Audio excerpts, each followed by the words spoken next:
नमस्कार, उत्तराखंड की खबरों के साथ मैं हूं अनुपम। सभी दर्शकों को नववर्ष की बहुत बहुत शुभकामनाएं। भारत सहित दुनिया भर में नए साल का आगाज हो चुका है। जश्न के साथ सभी स्वागत कर रहे हैं। आतिशबाजी और धूमधाम से नए साल का स्वागत भी किया गया। ये तस्वीरें आप देखिए। नई उम्मीदों और आकांक्षाओं के साथ देश और दुनिया ने 2021 में कदम रख लिया है।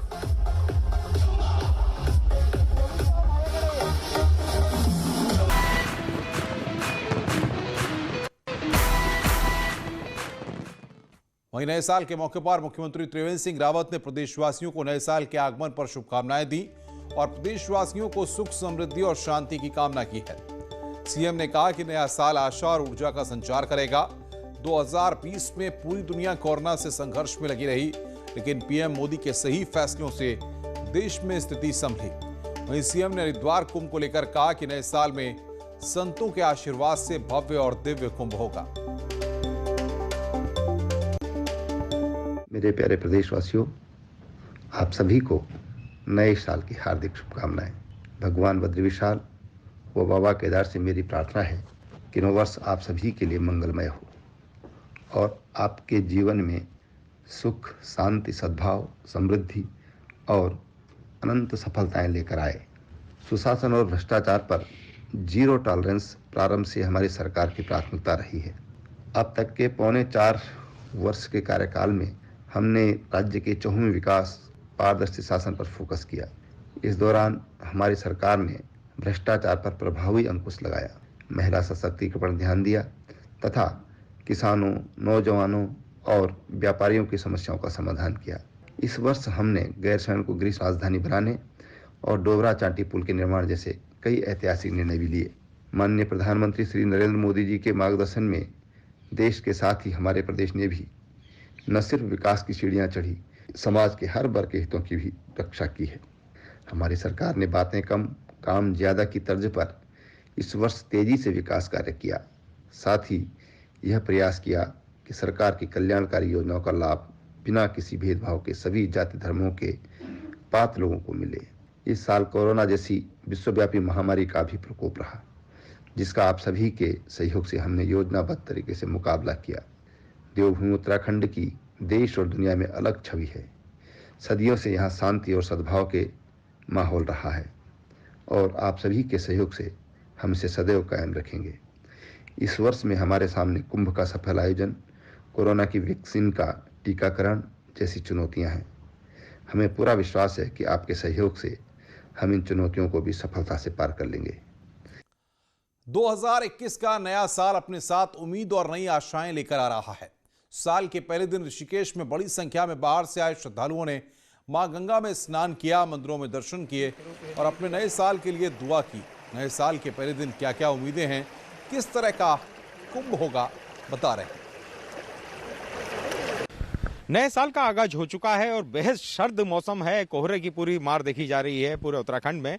आप देख सकते हैं इस समय हम त्रिवेणी संगम पर खड़े हैं। यहाँ पर सुबह से ही भक्तों का तांता लगा है। लोग गंगा स्नान कर रहे हैं, मंदिरों के दर्शन कर रहे हैं और नए साल की शुरुआत का अपने आराध्य से मिलकर दर्शन करके शुरुआत कर रहे हैं। गंगा पे पूजा पाठ चल रहा है, तरह तरह की चीजें चल रही हैं, जिससे नया साल जो है इस बार विघ्न को हरे और नई उम्मीदों को लेके आए। इस समय हम त्रिवेणी संगम पर खड़े हैं और हमारे साथ काफी लोग मौजूद हैं। इनसे जानने की कोशिश करते हैं। अभी हमारे साथ कुछ महिलाएं हैं, कुछ कन्याएं हैं, जिनसे पूछते हैं कि उन्होंने आज नया साल की शुरुआत कैसे करी। हम गंगा माँ के दर्शन करने आए। यहाँ पे आप देख सकते हैं यहाँ पे कितने लोग मतलब अपनी तैयारी कर रहे हैं नए साल को मनाने के लिए। पहले तो wish you all India happy new year मेरी तरफ से आप सभी लोगों को। तो आप देख सकते हैं युवाओं में बड़ा जोश है अपनी पढ़ाई को लेकर, सारी चीजों को लेकर। हमारे साथ यहाँ पे तीर्थ पुरोहित हैं जो 2021 के कुंभ की तैयारी कर रहे हैं। उनसे जानने की कोशिश करते हैं कैसा रहेगा इस बार महाकुंभ। देखिए, सबसे पहले तो हम यहाँ पर माँ भगवती गंगा के तट पर आए हैं। नमामि गंगे स्तव पाद पंकजम सुरासुरेर वंदित दिव्य रूपम भुक्तिम च मुक्तिम च दधासि नित्यम भावानुसारेण सदा नराणाम। इस बार जो यहाँ ऋषिकेश हरिद्वार में कुंभ लगने वाला है। कुंभ का मतलब होता है कि हम जो ये 4 जगह कुंभ लगती है, हरिद्वार, नासिक, उज्जैन और इलाहाबाद, इस समय जो कहते हैं अमृत की बूंदें यहाँ पर गिरी हुई थी और उस अमृत की खोज के लिए कुंभ लगता है, जहाँ अनेक ऋषि मुनि संत महात्मा लोग स्नान करते हैं। तो आप देख सकते हैं त्रिवेणी संगम पर लोगों को काफी उम्मीद है कि नया साल जो है वो शुभ होगा और जो है बीमारियां जो रही हैं वो सब दूर होंगी और सारी उम्मीद जो है सबका व्यवसाय चलेगा। ऋषिकेश से राकेश रावत के साथ आशीष डोभाल, न्यूज़ 18। नए साल का आगाज होने के साथ ही मां पूर्णागिरी पर भक्तों की गहरी आस्था देखने को मिली। ठंड होने के बावजूद बड़ी संख्या में उत्तर प्रदेश से श्रद्धालु कार बाइक से मां के दर्शन के लिए आ रहे हैं। पूर्णागिरी दर्शन को जा रहे भक्तों का कहना है कि उनकी मां पूर्णा में गहरी आस्था है। हर साल मां के दर्शन कर नए साल की वो शुरुआत करते हैं। 35 साल से आते हैं। माँ पूर्णागिरी की यहाँ हमारी बड़ी मतलब श्रद्धा रहती है। जो भी मैंने माँ से आज तो मांगा है मुझे मिला है, इसीलिए हमने ये वादा किया है कि जब तक हाथ पैर चलते रहेंगे माँ के दर्शन के लिए हम आते रहेंगे। अच्छा लगता है यहाँ पे आके हर साल उत्तराखंड की पहाड़ियों में, और आगे मतलब अच्छा लगेगा, दर्शन करेंगे, उसके बाद के घर पे जाएंगे। अभी सांस्कृतिक नगरी अल्मोड़ा के लोग मंदिरों में पूजा अर्चना के बाद नववर्ष की शुरुआत करते हैं। नंदा देवी, चितई, गोलजीव मंदिर, जागेश्वर धाम सहित जिले भर के मंदिरों में पूजा अर्चना हो रही है। लोग नए वर्ष में सुख समृद्धि की कामना कर रहे हैं। मां नंदा देवी में भक्तों की भीड़ लग रही, सुबह से लोग आ रहे हैं, पूजा अर्चना कर रहे हैं और नए साल की बधाई। नए साल की शुरुआत में हम सब यहाँ नंदा सुनंदा की पूजा करने आते हैं। यहाँ सबको सुख समृद्धि मिलती है। हल्द्वानी पूजा अर्चना के साथ नए साल की शुरुआत सुबह से ही मंदिरों में लोग पहुंच रहे हैं। शीतला, महालक्ष्मी और कालू साईं मंदिर में विशेष तैयारियां की गई हैं। हल्द्वानी के मंदिरों में लोगों की भीड़ वहां पर साफ तौर पर देखी जा रही है। मंदिरों में विशेष तैयारियां इसके लिए करके रखी गई हैं। शीतला, महालक्ष्मी और कालू साईं मंदिर की अगर हम बात करें तो भक्तों की भारी भीड़ वहां पर देखी जा रही है। ये हल्द्वानी की हम बात बता रहे हैं, जहां पर पूजा अर्चना के साथ नए साल की शुरुआत हो रही है।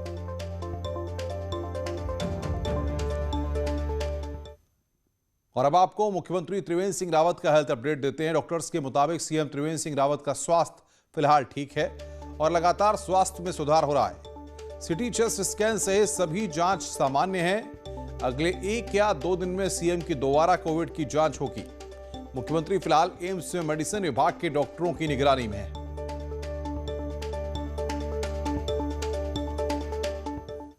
वहीं प्रदेश में कोरोना की अगर बात करें तो साल के आखिरी दिन 31 दिसंबर को राज्य में कोरोना के 304 नए केस सामने आए हैं, जबकि 5 लोगों की कोरोना से मौत हुई है, जिसमें देहरादून के 99 और नैनीताल में 108 नए केस सामने आए हैं। दुनिया में कोहराम मचाने वाले इस वायरस ने उत्तराखंड में साल 2020 के आखिरी दिन तक 90,900 लोगों को अपनी चपेट में लिया, जिनमें करीब 83,000 लोग ठीक हुए हैं और 4700 लोगों का इलाज चल रहा है। वहीं 1509 लोगों को अपनी जान से हाथ धोना पड़ा। कोरोना का जानलेवा वायरस उनके जीवन को खत्म कर गया, जबकि कोरोना से सही होने वाले मरीजों का रिकवरी रेट 91% रहा। उत्तराखंड के सभी 13 जिलों में कोरोना के केस सामने आए हैं और खास तौर पर 4 मैदानी जिलों देहरादून, हरिद्वार, नैनीताल, उधम सिंह नगर में अभी भी कोरोना के मामले सामने आ रहे हैं। कोरोना के खतरे को देखते हुए मुख्य सचिव ने सभी जिला अधिकारियों को आदेश जारी किया है। आदेश में कहा गया है कि संक्रमण को देखते हुए पाबंदियों पर जिला अधिकारी फैसला ले सकते हैं। जिलों में नाइट कर्फ्यू को लेकर भी डीएम फैसला ले सकते हैं। हालांकि मुख्य सचिव ने कहा है कि दूसरे राज्यों से आवाजाही पर कोई पाबंदी नहीं है, लेकिन नए साल को लेकर जरूरी पाबंदी लगाने के निर्देश दिए गए हैं। आगे बढ़ते हैं। पिथौरागढ़ का गंगोली हाट बाजार कोरोना संक्रमण के चलते हफ्ते भर के लिए बंद किया जाएगा। नए साल के पहले दिन से 7 दिनों के लिए बाजार को पूरी तरह बंद रखने का फैसला किया गया है। बीते कुछ दिनों से गंगोली हाट और उससे सटे इलाकों में कोरोना संक्रमण के मामलों में खासा इजाफा हुआ है।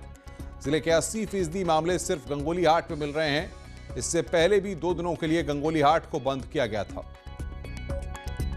एक हफ्ते में गंगोली हाट में संक्रमित लोगों की संख्या बढ़ी है, तो कल से वहां पर फिर से एक तरह का बाजार को माइक्रो कंटेनमेंट घोषित करते हुए बाजार बंद कराया जा रहा है। एक हफ्ते के लिए बाजार पूरी तरह बंद कराया जाएगा।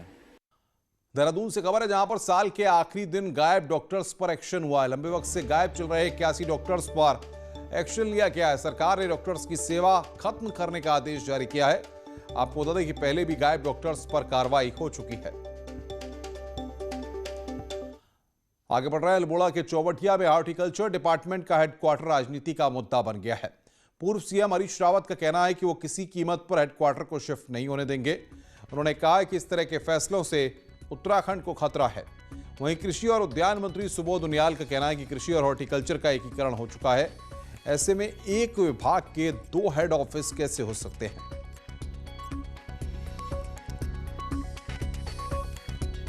को चौबटिया से जो ऐतिहासिक है, अंग्रेजों के समय में स्थापित हुआ है, जिसको उत्तर प्रदेश की सरकार ने भी सारे राज्य के लिए मान्यता दे करके रखी, तो छोटे से उत्तराखंड की आधुनिकी के लिए यदि उसको मान्यता नहीं है, पहली मूर्खता तो ये की जा रही है कि कृषि और उद्यान विभाग दोनों का एकीकरण किया जा रहा है, जो कृषि के लिए भी घातक होगा और उद्यान के लिए भी घातक होगा। रावत जी एक प्रोवोक करना चाहते हो हमको कि हम उद्यान का निदेशालय वहां से हटा दें, क्योंकि रावत जी का पर्वतीय क्षेत्र के प्रति, राज्य के प्रति प्रेम मुख्यमंत्री रहते हुए दिखाई दिया। जब उन्होंने कहा कि मंत्री बन जाओ और 25-30 करोड़ रुपए लूट लो और मैं आंखें बंद रखूंगा, तो ये उत्तराखंड के प्रति उनका प्रेम का स्पष्ट उदाहरण है। दूसरा उदाहरण ये है कि जो व्यक्ति पिथौरागढ़ से निकल के, अल्मोड़ा पिथौरागढ़ से निकल के पहली बार 1980 में सांसद बने और सांसद बनने के बाद मुड़ के कभी पहाड़ की तरफ नहीं देखा और दिल्ली में बसंत कुंज में अपना स्थायी निवास बना लिया। कोरोना काल की अपनी परेशानियां रही हैं, लेकिन इसी कोरोना काल में ई गवर्नमेंट का कॉन्सेप्ट भी तेजी के साथ आगे बढ़ा है, खासकर तब जब यह काम पिछले 20 सालों में नहीं हो पाया था। कोरोना काल के चंद महीनों में सचिवालय से लेकर कई डिपार्टमेंट तक ई ऑफिस कन्वर्ट हो गए हैं। देखिए रिपोर्ट।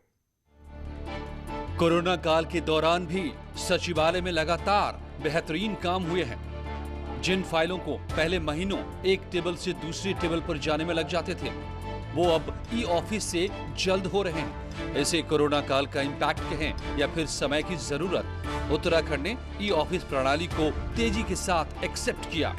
कोरोना काल में सचिवालय के 154 में से 148 अनुभागों में ऑनलाइन कामकाज शुरू हो गया। वर्तमान में करीब 4000 फाइलें ई ऑफिस के जरिए संचालित हो रही हैं। इसके अलावा 59 में से 54 डिपार्टमेंट ने भी ई ऑफिस के तहत काम करना शुरू कर दिया है। वन विभाग है, तो वन विभाग भी में पे भी वहाँ पे इस समय 70-80% काम जो है वो भी ऑनलाइन वहाँ पर भी हो चुका है। तो वहाँ पे भी मुझे उम्मीद है कि अगला जनवरी माह में वहाँ पर भी 100% वो भी ऑनलाइन हो चुका होगा। धीरे धीरे सारे डिपार्टमेंट ऑनलाइन हो जाएंगे, तो फाइलों के निस्तारण में बड़ी आसानी आ जाएगी, जनता को इससे बहुत बड़ा लाभ मिलेगा। सचिवालय प्रशासन और शहरी विकास जैसे वो टॉप मोस्ट डिपार्टमेंट्स हैं जो ई ऑफिस के जरिए अभी तक सर्वाधिक फाइलों का निस्तारण कर चुके हैं। सरकार की मंशा है कि अब नए प्रकरणों में ई फाइलों को ही प्राथमिकता दी जाए। आज हमारी चाहे भारत सरकार की बैठ के, राज्य सरकार की बैठ के, यहाँ तक कि हमारे राज्य में तो हमारे सारे विभाग ई डिपार्टमेंट की तरफ आगे बढ़ते हुए और हमने सारी व्यवस्थाएं पूरी की है। ई कैबिनेट, पेपरलेस कैबिनेट, अब विधानसभा पेपरलेस होने की दिशा में हम बढ़ रहे हैं। तो ये एक बहुत बड़ा काम देश में हुआ है। खासकर गैरसैंण में ग्रीष्मकालीन राजधानी बनने के बाद ई ऑफिस का महत्व और भी बढ़ गया है। उत्तराखंड में आने वाले समय में सरकारी कामकाज एक हद तक पेपरलेस हो जाएगा।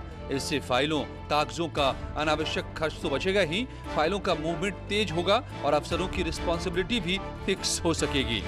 देहरादून से सुनील नप्रभा, न्यूज़ 18।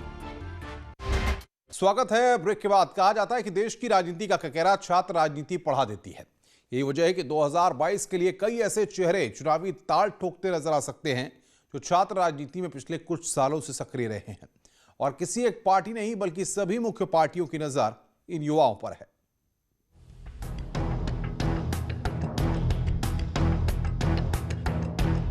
कॉलेज पॉलिटिक्स में एबीवीपी, एनएसयूआई और आर्यन ग्रुप में कभी अध्यक्ष, सदस्य या महामंत्री की जिम्मेदारी संभालने वाले युवा भी 2022 में चुनावी ताल ठोकने की तैयारी में हैं।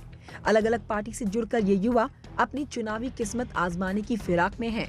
विधानसभा में मीटिंग से लेकर ब्लॉक स्तर पर मुद्दों को भुनाने की जोर आजमाइश जोरों पर है। पार्टी में दी जा रही जिम्मेदारी संभालने में भी एक्टिवनेस देखी जा सकती है।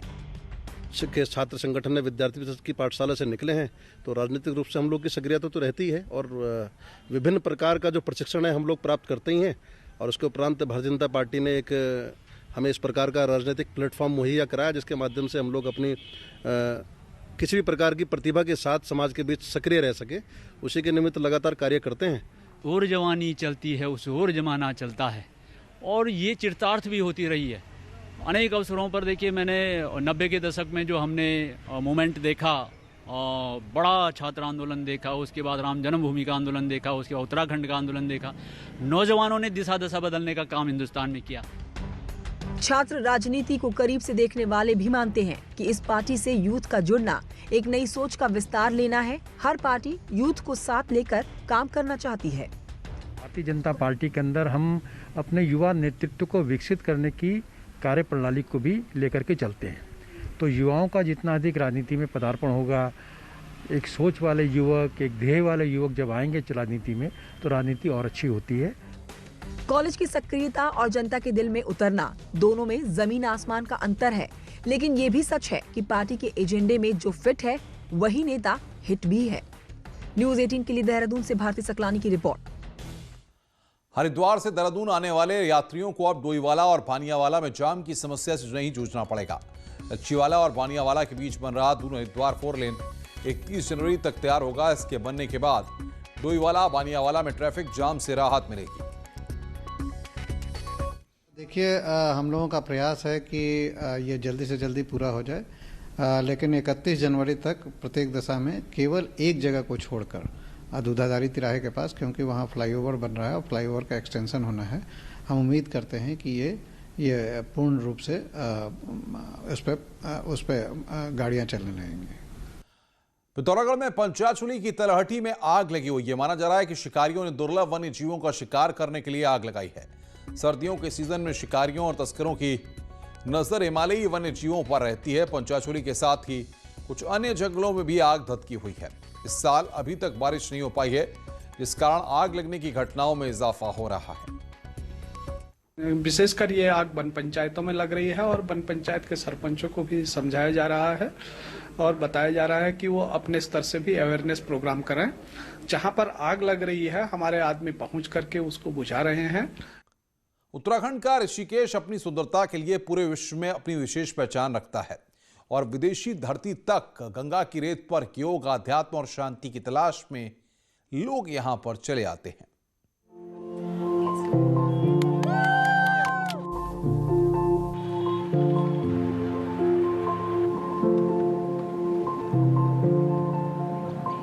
ऋषिकेश में कल बहती गंगा और दूर तक फैले रेत के मैदान के दीवाने 7 समंदर पार भी हैं, जो गंगा किनारे इन बीचों की सुंदरता को देखने के लिए ऋषिकेश खींचे चले आते हैं और यहाँ का आध्यात्मिक अनुभव और एक अलग ही तरह की ऊर्जा को वो ग्रहण करते हैं। लोगों का कहना है कि गंगा के तट के रेतीले बीच पर ध्यान और योग का अलग ही आनंद है।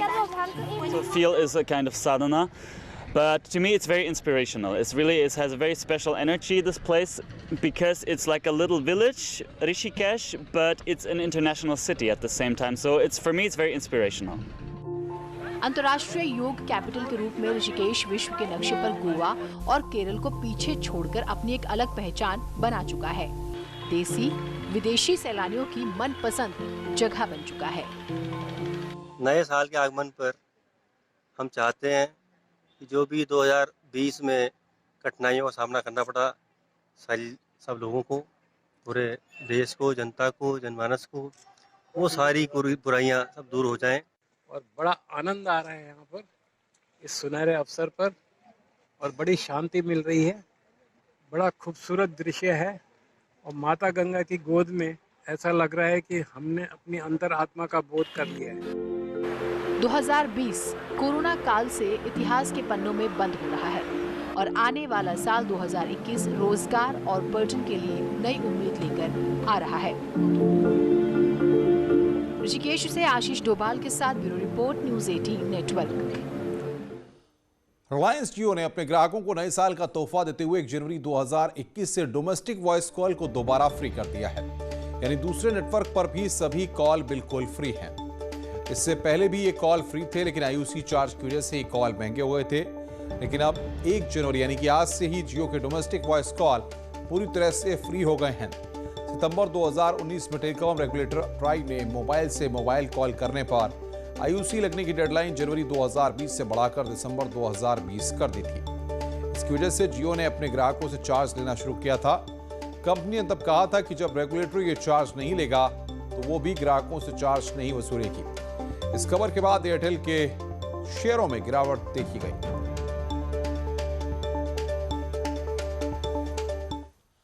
इस बुलेटिन में फिलहाल इतना ही। खबरों का सिलसिला लगातार जारी है। नमस्कार।